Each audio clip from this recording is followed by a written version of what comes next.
অন্তরে গেঁথে দেওয়ার জন্য সুন্দর একটা পরিবেশ দরকার। আজকে আমাদের সমাজের বাস্তবতা খুব কঠিন, চারিদিকে ফিতনা, অশ্লীলতা, দিন বিমুখতা এবং ভ্রান্ত চিন্তার শৈলাব। এমন একটা পরিবেশে আমাদের পরিবারের মানুষদেরকে জাহান্নাম থেকে বাঁচানো খুব কঠিন যদি না আমরা তাদেরকে সুন্দর একটা পরিবেশের মধ্যে নিয়ে আসতে না পারি। এই প্রয়োজনকে সামনে রেখেই গাজীনগর মহাদেবনগর মুকামি জামিয়াতে আহলে হাদিস নারীদের জন্য পৃথকভাবে আলাদাভাবে সাপ্তাহিক দিনী আলোচনা সভার তারা ব্যবস্থা করেছেন। মহিলাদের জন্য পৃথকভাবে আলাদা সাপ্তাহিক ইজতেমার ব্যবস্থা করা হয়েছে। আমাদের আমিরে জামাত সাবিরউদ্দিন সাহেবের বাড়িতেও বৃহস্পতিবার বৈকাল নামাজের পড়া হয়। দক্ষিণ মহাদেবনগর ডাক্তার রৌফ শামীমের বাড়িতেও কিবার হয়? শনিবার হয় আসর নামাজের পরে। শুধু তাই নয়, এই মসজিদেও রবিবার শিশুদের জন্য আলাদাভাবে ইজতেমা করা হয়। এখানে যে আলোচনাগুলো হচ্ছে, এই আলোচনা তো ছোট ছোট শিশুরা বুঝতে পারবে না। পারবে কি? পারবে না। তাহলে তারা যেন বুঝতে পারে, তাদের মতো সহজ করে কোরআন হাদিসের কথাগুলো তুলে ধরা হয়, তাদের জন্য আলাদাভাবে ব্যবস্থা করা হয়েছে শিশু ইজতেমা। কেন? কারণ এই সমস্ত পরিবেশে যদি তাদেরকে আমরা আনতে পারি, এমন পরিবেশ তারা যদি পায়, তাহলে তাদের ঈমান মজবুত হবে, তাদের আদব আখলাক সুন্দর হবে, উন্নত হবে, তাদের অন্তরেও আল্লাহ ভীতি গড়ে উঠবে। এই সুন্দর পরিবেশ যদি পায়, এই পরিবেশে ইনশাআল্লাহ জান্নাতের পথে তাদেরকে এগিয়ে নিয়ে যাবে।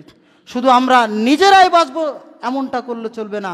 আমরা তো কোরআন হাদিসের অনেক আলোচনা শুনছি, কিন্তু আমাদের মা বোনেরা কোরআন এবং সেই হাদিস অনুযায়ী নির্ভেজাল আলোচনা শুনবে এমন সুযোগ সুবিধা তাদের জন্য খুবই কম। ইউটিউবে নানান রকমের আলোচনা, বেদাতি বক্তায় একদম ভরপুর হয়ে আছে আলেমে। কার আলোচনা শুনবে নির্ভেজালভাবে তারা বুঝতে পারে না। তো এমন একটা পরিবেশ যদি পায় যেখানে কোরআন এবং সেই সুন্নাহ থেকে আলোচনা হবে, সেই পরিবেশে আসলে তাদের আদব আখলাক উন্নত হবে, ইমানি মজবুত তাদের হবে এবং তাদের মধ্যে আল্লাহ ভীতি গড়ে উঠবে। আমরা কি চাই না যে আমরা আমাদের পরিবারকেও জান্নাতে নিয়ে যেতে চাই? আমরা চাই কি চাই না?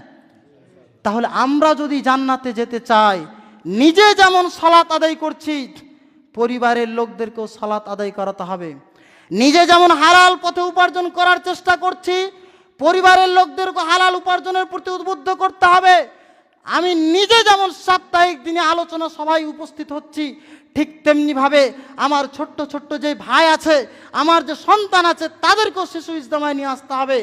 আমি নিজে যেমন সঠিকভাবে সাপ্তাহিক ইজতেমায় আলোচনায় আসছি ইসলামকে সঠিকভাবে বোঝার জন্য, জানার জন্য, ঠিক তেমনিভাবে আমার মা বোনকেও, আমার স্ত্রীকেও সাপ্তাহিক মহিলা যে ইজতেমাগুলো হচ্ছে সেই জায়গাগুলোতেও নিয়ে আসা দরকার। কিন্তু অত্যন্ত দুঃখের সাথে বলতে হচ্ছে যে আমাদের মা বোন, স্ত্রী এবং ছোট ছোট সন্তানদেরকে সেই সমস্ত মহিলা ইজতেমা এবং শিশু ইজতেমাতে আমরা পাঠাই না। যেই পরিমাণে তাদের লোক উপস্থিতি হওয়ার প্রয়োজন ছিল, সেই পরিমাণে উপস্থিতি সংখ্যা আমরা দেখতে পাচ্ছি না। তাহলে কিভাবে আমরা বলতে পারি যে আমরা পরিবারকে বাঁচাতে চাই? আসলে সত্যি কি আমরা বাঁচাতে চাই? যদি বাঁচাতেই চাই, তাহলে কেন আমি আমার মাকে, আমার বোনকে, আমার স্ত্রীকে এই দিনই আলোচনা সভাগুলোতে আমরা পাঠাতে চাই না? আলোচনা সভাগুলোতে পাঠানোর চেষ্টা করুন। যাই হোক, সম্মানিত উপস্থিতি, আলোচনার সময় শেষ হয়ে গেছে। পরিশেষে মহান আল্লাহ রাব্বুল আলামিনের কাছে কাই মনোবাক্যে প্রার্থনা করি, তিনি যেন আমাদের নিজেকে সহ পরিবারের সমস্ত মানুষদেরকে বাঁচানোর, জাহান্নামের আগুন থেকে বাঁচানোর তৌফিক দান করেন। আমরা সকলে বলি আমিন। আসসালামু আলাইকুম রহমতুল্লাহ।